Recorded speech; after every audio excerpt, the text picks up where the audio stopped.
तो भाई लोग देखा लोग आज के वीडियो में बस हम ये बात करे वाला मतलब कि यही रंजीत सिंह के वो जो गाना आ गईल बा इस सात समुंदर पार से ही गाना आ गईल भाई लोगन। अभी मजा आएगा ना भिड़ो। तो लोगन के बता दें कि जो गाना गावल बा बॉलीवुड गाना से उठावल गल है, मतलब समझ ला कि ठीक ठाक गाना, मतलब वही पे कॉपी तन से पेस्ट कियल गईल है। आ देखबा तो गाना सुनने में बहुत अच्छा लगता भाई लोगन, बहुत शानदार गाना ही है। ऐसा गाना मतलब लेके उगैले ना रहा। क्या बात कर रहे हैं?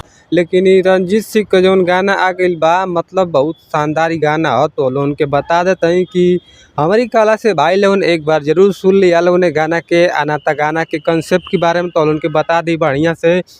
तो ये गाना जो बा मतलब कि देसिया स्टाइल में मतलब गाना समझ लोगन कि एगो शहरी के जो लड़की रहे ओके देसिया लड़का से मतलब कि प्यार हो गया, मतलब गाँव के लड़का से।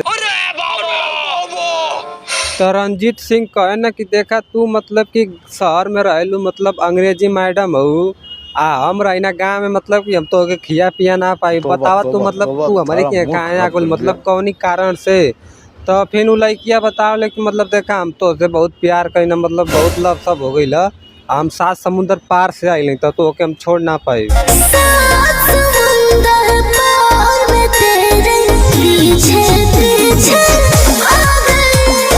कौन है ये लोग, कहाँ से आते हैं? तो भैया मोरे तने गाना में बस दिखावल गए समझ गया लोन, यही पे मतलब ही गाना बना दियल गई।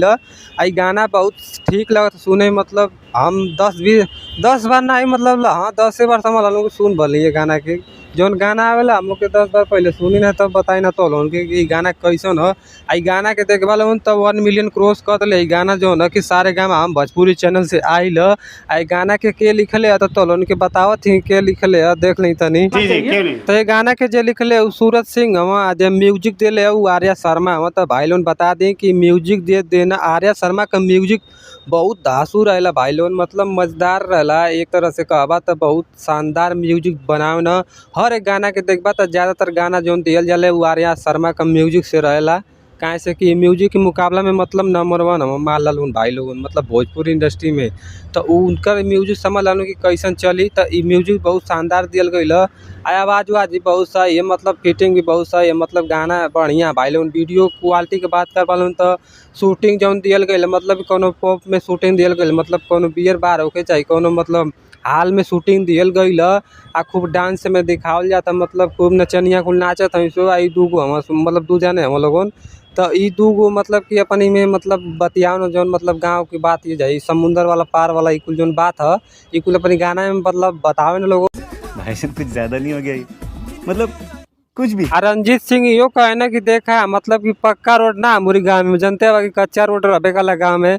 तो पक्का रोड ना रहा क्यों कैसी मतलब चली ओली। और एक बात की जौन बा हमारी पास जौन बा सोफा वोफा ना मतलब खटिया पर सुते के परी। पक्की रोड नइखे चले परी मटिया पर सोफा सेट छोके सुतबू का खटिया पर। यो बात आ जले यहाँ तक ले भी, लेकिन तब वो लड़किया कहले कि ना माने हम सात समुंदर पार से आले भैया तो हम छोड़ के जाए वाला ही। तो ऐसा कोनो बात रहे तो उ ना जाए कहले। तो गाना में बस ये दिखाल गई। आई गाना बजत बजत मतलब बजाओ सुनत गावत लास्ट में जो सीन आयल बा एगो चुम्मा लेके मतलब खत्म कर दियल जाला गाना के। वाह क्या सीन है। तो और बात तो ठीक है, मतलब गाना के सुन लिया जाके गाना सुनवा लो तो बहुत शानदार गाना है एक तरह से जाके सुन लिया लो। हम एक बार बता रहे तो लोगों के भाई लोगों और कुछ ना वीडियो में बताए वाला है, बस वीडियो बंद करे जाते हैं।